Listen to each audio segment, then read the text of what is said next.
আপনি কি জানেন, আপনি যে স্মার্টফোনটি ব্যবহার করছেন, যে মিউজিক শুনছেন, এমনকি আপনি যেভাবে চিন্তা করছেন, তার প্রতিটি ধাপে একজনের অদৃশ্য হাতের ইশারা আছে? সে কোনো মানুষ নয়, বরং ইতিহাসের সবচেয়ে বড় একচোখা দানব, যাকে হাজার হাজার বছর ধরে একটি শিকলবন্দি দ্বীপে আটকে রাখা হয়েছে। কিন্তু এই শিকল এখন আলগা হয়ে গেছে। 2026 সালের এই পৃথিবীতে দাঁড়িয়ে আমরা কি বুঝতে পারছি না দাজ্জাল অলরেডি আমাদের ব্রেন কন্ট্রোল করা শুরু করেছে? আজ আমরা শুরু থেকে শেষ পর্যন্ত সেই ভয়ঙ্কর ইতিহাস জানব, যা আমাদের রাতের ঘুমও কেড়ে নিতে পারে। গল্পটা শুরু হয় আজ থেকে প্রায় 1400 বছর আগে। আরব সাগরে এক জনমানবহীন দ্বীপে একদল নাবিক পথ হারিয়ে ফেলে। সেখানে তাদের দেখা হয় চাষাশা নামক এক লোমস্য প্রাণীর সাথে। সেই প্রাণীটি তাদেরকে নিয়ে যায় একটি গুহার ভেতরে। সেখানে তারা দেখতে পায় এক বিশাল আকার মানুষকে, যার হাত পা লোহার শিকলে পাহাড়ের সাথে বেঁধে আছে। সেই মানুষটি হলো দাজ্জাল। দাজ্জাল তাদেরকে দেখতে পেয়ে শুধুমাত্র 3টি প্রশ্ন করেছিল। তার প্রশ্নটি ছিল এক, তাবাবিয়া সাগরে কি পানি শুকিয়েছে? বর্তমানে এটি ইসরায়েলে এবং যার পানি প্রায় শেষ। তার আরেকটি প্রশ্ন ছিল, বাইসানের খেজুর বাগানে কি ফল দিচ্ছে, যা এখন প্রায় ধ্বংসের মুখে? এবং তার শেষ প্রশ্নটি ছিল, শেষ নবীর কি আগমন ঘটেছে? দাজ্জাল সেদিন বলেছিল, যখন এই চিহ্নগুলো সত্য হবে, তখনই আমার শিকল খুলে দেওয়া হবে। আজকের এই অস্থির পৃথিবী কি সেই মুক্তির প্রমাণ দিচ্ছে? দাজ্জাল সশরীরে আসার আগে তার সিস্টেম দিয়ে পুরো পৃথিবী শাসন করছে। আপনি খেয়াল করেছেন কি? এক চোখের জয় জয়কার, অর্থাৎ দাজ্জাল হবে এক চোখা। অথচ আজকে global logo, Hollywood music, video এবং বড় বড় ক্রিয়েটর সোসাইটির প্রধান চিহ্ন হলো এক চোখ। এটি কি কেবলই ডিজাইন নাকি তার আগমনের প্রস্তুতি? দাজ্জাল পৃথিবীর সব খবর জানবে। আজ আমাদের প্রতিটি পার্সোনাল তথ্য সবচেয়ে বড় বড় সার্ভারে লোড হচ্ছে। এআই কি দাজ্জালের সেই সর্বজান্তার ক্ষমতার ডিজিটাল ট্রায়াল? দাজ্জাল মানুষকে খাবারের লোভ দেখিয়ে ঈমান কিনবে। বর্তমানে সুদভিত্তিক অর্থব্যবস্থা কি আমাদের সেই চরম দারিদ্র্যের দিকে নিয়ে যাচ্ছে না, যেখানে মানুষ এক লুকমা খাবারের জন্য যে কোনো অনৈতিক কাজ করতে প্রস্তুত? মানুষ অবচেতনভাবে এগুলো দেখতে দেখতে একদিন বাস্তবতার সম্মুখীন হবে। প্রতিটি ফ্রেম, প্রতিটি লোগো, প্রতিটি ঘড়ির কাঁটার ছায়া যেন তার আগমনের বার্তা বহন করে। আমরা হয়তো এখনো বুঝি না, কিন্তু আমাদের চারপাশের বিশ্ব এক অদৃশ্য নিয়ন্ত্রণের নকশায় বাঁধা, যেখানে সব কিছু দেখাচ্ছে, যেখানে সেই এক চোখ সব কিছু দেখাচ্ছে। প্রস্তুতি চলছে, কিন্তু সচেতনতা আমাদেরই প্রয়োজন। দাজ্জাল মানুষের উপর প্রলোভন ব্যবহার করে ঈমানকে পরীক্ষা করবে। বর্তমান বিশ্ব ব্যবস্থা সেই চরম প্রলোভনের প্রতিচ্ছবি। খাবারের লোভ, ধন, সুদ, আর্থিক দারিদ্র্য সবকিছু মানুষকে এমন একটি অবস্থায় নিয়ে যাচ্ছে, যেখানে এক লোকমা খাবারের জন্য মানুষ যে কোনো অনৈতিক কাজ করতে প্রস্তুত। সুদভিত্তিক অর্থব্যবস্থা, বৃহৎ কর্পোরেশন, বৈষম্যপূর্ণ সম্পদ বিতরণ সবই আমাদের মনস্তাত্ত্বিকভাবে প্রোগ্রাম করছে, যেন আমরা স্বেচ্ছায় সেই চরম পরিস্থিতির দিকে ধাবিত হই। দাজ্জাল শাসনের মূল অস্ত্র হলো মানুষের লোভ ও দুর্বলতা, আর আমরা নিজেই তাকে সেই অস্ত্র দেওয়ার জন্য প্রস্তুতি নিচ্ছি। শিকল ছিঁড়ে দাজ্জাল যখন প্রথম বের হবে, সে সাধারণ মানুষের মতো ধীর গতিতে চলবে না। হাদিসের বর্ণনা অনুযায়ী সে পৃথিবীর এক প্রান্ত থেকে অন্য প্রান্তে এমন গতিতে ছুটবে যেমনটি বাতাসের তাড়িত মেঘ ছুটে। তার এই অতিপ্রাকৃতিক গতি দেখে মানুষ প্রথমবার থমকে যাবে। সে যখন কোনো এলাকায় প্রবেশ করবে, সেই এলাকার আকাশ বাতাস বদলে যাবে। দাজ্জাল আসার ঠিক আগে পৃথিবী টানা 3 বছর অনাবৃষ্টির কবলে পড়বে। প্রথম বছর আকাশের 1/3 বৃষ্টি বন্ধ হবে, দ্বিতীয় বছর 2/3 এবং তৃতীয় বছর 1 ফোঁটাও বৃষ্টি পড়বে না। পৃথিবী ফেটে চৌচির হবে, ফসল হবে না, গবাদি পশু না খেয়ে মরবে। ঠিক সেই মুহূর্তে দাজ্জাল আসবে। তার সাথে থাকবে রুটির পাহাড়। সে বলবে, আমাকে রব স্বীকার করো, আমি তোমাদের পেট ভরে খাওয়াবো। ক্ষুধার্ত মানুষ যখন দেখছে তাদের সন্তানরা না খেয়ে মরছে, তখন তারা কেবল এক লোকমা খাবারের জন্য দাজ্জালের হাতে নিজেদের ঈমান বিক্রি করে দেবে। দাজ্জালের সবচেয়ে বড় মাস্টার ট্রুক হবে শয়তানি ইলিউশন। সে একজন সাধারণ মানুষের সামনে গিয়ে বলবে, আমি যদি তোমার মৃত বাবাকে জীবিত করে দেখাই তবে কি তুমি আমাকে ঈশ্বর বলে মানবে? লোকটি যখন রাজি হবে তখন দাজ্জালের নির্দেশে দুজন শয়তান ওই ব্যক্তির মৃত বাবা মায়ের হুবহু রূপ ধরে সামনে এসে দাঁড়াবে।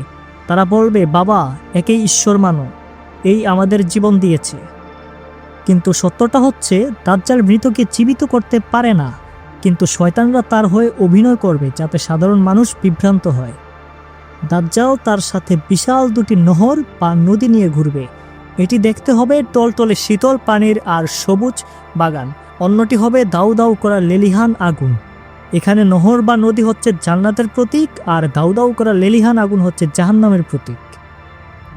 যারা দাজ্জালকে মানবে না তাদেরকে দাজ্জাল সেই আগুনের নদীতে ফেলে দেবে। কিন্তু নবীজি সাল্লাল্লাহু আলাইহি ওয়াসাল্লাম শিখিয়ে গিয়েছেন, যদি তোমাদের কেউ সেই আগুনে নিক্ষিপ্ত হও তবে চোখ বন্ধ করে দাজ্জালের জাহান্নামে ঝাঁপ দিও, কারণ তা আসলে হবে শীতল জান্নাত। তার সেই সবুজ বাগান হবে আসলে দাউ দাউ করা লেলিহান আগুন।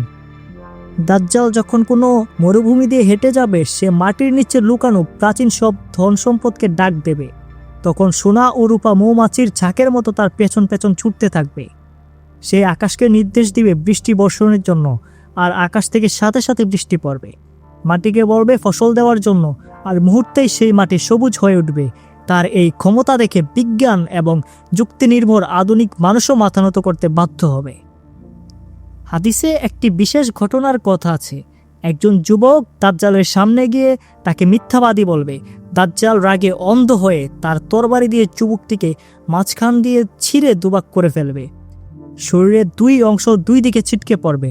এরপর দাজ্জাল অট্ট হাসি দিবে, আবার তাকে ডাক দিবে, আর আবার যুবকটি আগের মতো জোড়া লেগে যাবে এবং তার দেহে প্রাণও চলে আসবে।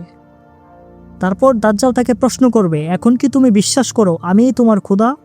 যুবকটি উত্তর দিবে, হ্যাঁ, এখন আমি 100% নিশ্চিত হলাম যে তুমিই সেই অভিশপ্ত দাজ্জাল। দাজ্জাল যখন পৃথিবীর প্রতিটি দেশ, প্রতিটি শহর জয় করতে থাকবে, তখন তার চূড়ান্ত লক্ষ্য হবে ইসলামের প্রাণকেন্দ্র মক্কা মুকাররম। সে তার বিশাল বাহিনী নিয়ে মরুভূমি পাড়ি দিয়ে মক্কার দিকে অগ্রসর হবে। কিন্তু মক্কার সীমানায় পৌঁছানোর আগেই সে এক অলৌকিক বাধার সম্মুখীন হবে। দাজ্জাল দেখবে মক্কার প্রতিটি প্রবেশপথে সারি সারি ফেরেশতা দাঁড়িয়ে আছে, তাদের হাত উন্মুক্ত এবং জ্যোতির্ময় তলোয়ার। সেই তলোয়ারের আলোয় দাজ্জালের চোখ ধাঁধিয়ে যাবে। সে শত চেষ্টা করেও মক্কার পবিত্র সীমানায় এক পাও দিতে পারবে না। রাগে এবং অপমানে সে মক্কা ছেড়ে মদিনার দিকে অগ্রসর হবে। মদিনার পবিত্র মাটি দাজ্জালকে গ্রহণ করবে না। সে মদিনার ভেতর ঢুকতে না পেরে মদিনার ঠিক বাইরে জাবালুল হাবাস বা বর্তমানে সালতানিয়া এলাকা নামক একটি লবণাক্ত পাহাড়ের উপর তার তাঁবু গাড়াবে। দাজ্জাল সেই পাহাড়ের উপর দাঁড়িয়ে মদিনার দিকে আঙ্গুল উঁচিয়ে তার সঙ্গীদের বলবে, ওই যে দেখছো শ্বেতপ্রাসাদ, সেটিই হলো মুহাম্মদ সাল্লাল্লাহু আলাইহি ওয়াসাল্লামের মসজিদ। উল্লেখ্য যে নবীজির যুগে মসজিদটি মাটির ছিল, কিন্তু দাজ্জাল যখন আসবে তখন সেটি সাদা রঙের হবে, যা বর্তমানে আধুনিক মসজিদের নববীর সাথে হুবহুব মিলে যায়। মদিনার ভেতরে তখন অনেক মানুষ থাকবে, যাদের মধ্যে অনেকে মনে মনে মুনাফিক বা দুর্বল ইমানের অধিকারী। দাজ্জাল মদিনার বাইরে দাঁড়িয়ে মদিনার মাটিকে উদ্দেশ্য করে 3 বার তার পা দিয়ে আঘাত করবে। সাথে সাথে পুরো মদিনার শহর 3 বার ভয়াবহ ভূমিকম্পে কেঁপে উঠবে। এটি কোনো সাধারণ ভূমিকম্প হবে না, এটি হবে শুদ্ধিকরণ কম্পন। এই ভূমিকম্পে আতঙ্কিত হয়ে মদিনার ভেতর লুকিয়ে থাকা সব ভণ্ড মুনাফেক এবং দাজ্জালের গোপন অনুসারীরা ভয়ে মদিনা থেকে দৌড়ে বের হয়ে আসবে এবং তারা দাজ্জালের ওই পাহাড়ের উপরের ক্যাম্পে গিয়ে আশ্রয় নেবে। মদিনার পবিত্র মাটি তখন সোনা গলানোর মতো সব ময়লা বের করে দেবে। কেবল খাঁটি মুমিনরাই মদিনার ভেতর টিকতে পারবে।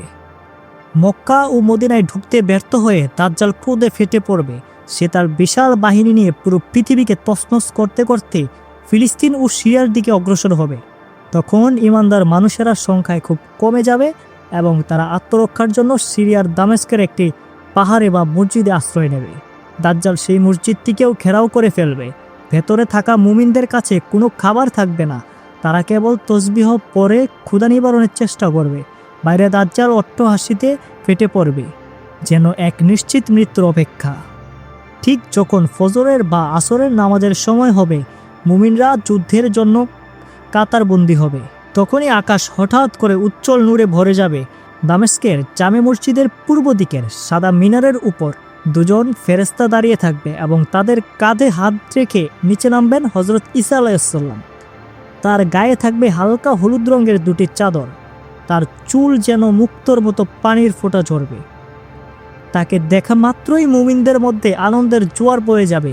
ইমাম মাহদী আলাইহিসসালাম তাকে নামাজ পড়ানোর অনুরোধ করবেন, কিন্তু ঈসা আলাইহিসসালাম বলবেন, তোমাদের নেতা তোমাদের মধ্যেই আছে। নামাজ শেষ করে ঈসা আলাইহিসসালাম বলবেন, মসজিদের দরজা খুলে দাও। দরজা খুলতেই ওপারে দেখা যাবে দাজ্জাল তার বিশাল সৈন্যবাহিনী সহ দাঁড়িয়ে আছে। ঈসা আলাইহিসসালামের পবিত্র নিঃশ্বাসে এমন এক তেজ থাকবে যে এই নিঃশ্বাস যত দূর পর্যন্ত যাবে কাফিররা তত মারা যাবে। দাজ্জাল যখন ঈসা আলাইহিসসালামের চোখের দিকে তাকাবে, সে ভয়ে এবং ঈসা আলাইহিসসালামের নূরের তেজে লবণের মতো গলতে শুরু করবে। যে দাজ্জাল নিজেকে ঈশ্বর দাবি করেছিল, সে প্রাণ ভয়ে সাধারণ এক কুকুরের মতো পালাবে। তার সব অলৌকিক ক্ষমতা মুহূর্তেই উধাও হয়ে যাবে। দাজ্জাল যখন বুঝতে পারবে পালানোর আর কোনো পথ নেই, তখন সে মাটির মধ্যে লুটিয়ে পড়বে। ঈসা আলাইহিসসালাম তার পবিত্র বল্লম উঁচিয়ে ধরবেন এবং বলবেন, আজকের দিনটি তোমার জন্য নির্ধারিত ছিল। ঈসা আলাইহিসসালাম দাজ্জালের বুকে বল্লম বিশদ করবেন। দাজ্জালের শরীর থেকে নীলচে পা কালো রঙের দুর্গন্ধযুক্ত রক্ত বের হবে, যা প্রমাণ করবে যে সে ঈশ্বর নয়, বরং এক অভিশপ্ত মানুষ ছিল। দাজ্জালের মৃত্যুর সাথে সাথে শয়তানি শক্তির পতন হবে। দাজ্জালের মৃত্যুর পর তার অনুসারীরা দিকবেদিক জ্ঞানশূন্য হয়ে পালাবে, কিন্তু সেদিন প্রকৃতিও তাদের সাহায্য করবে না। পাথর কথা বলবে, হে মুমিন, আমার পেছনে একজন দাজ্জালের অনুসারী লুকিয়ে আছে, একে শেষ করে দাও। দাজ্জালের ফিতনা শেষ হওয়ার পর পৃথিবীতে এক শান্তির যুগ শুরু হবে। বাঘ এবং হরিণ একই ঘাটে পানি খাবে। মানুষের মন থেকে হিংসা বিদ্বেষ মুছে যাবে। চারদিকে কেবল শান্তি এবং স্রষ্টার ইবাদত বর্ষিত হবে। দাজ্জাল এক ভয়ঙ্কর সত্য। সে আসার আগেই তার মায়া আমাদের ঘিরে ফেলেছে। সূরা কাহাফ তেলাওয়াত করুন এবং আধুনিক বিশ্বের এই মরিচিকা থেকে নিজেকে বাঁচান। আপনি কি মনে করেন দাজ্জালের ফিতনা আমাদের ঘরে ঢুকে পড়েছে? কমেন্টে আপনার মতামত জানান এবং এখন থেকেই প্রস্তুত হন নিজেকে বাঁচানোর জন্য।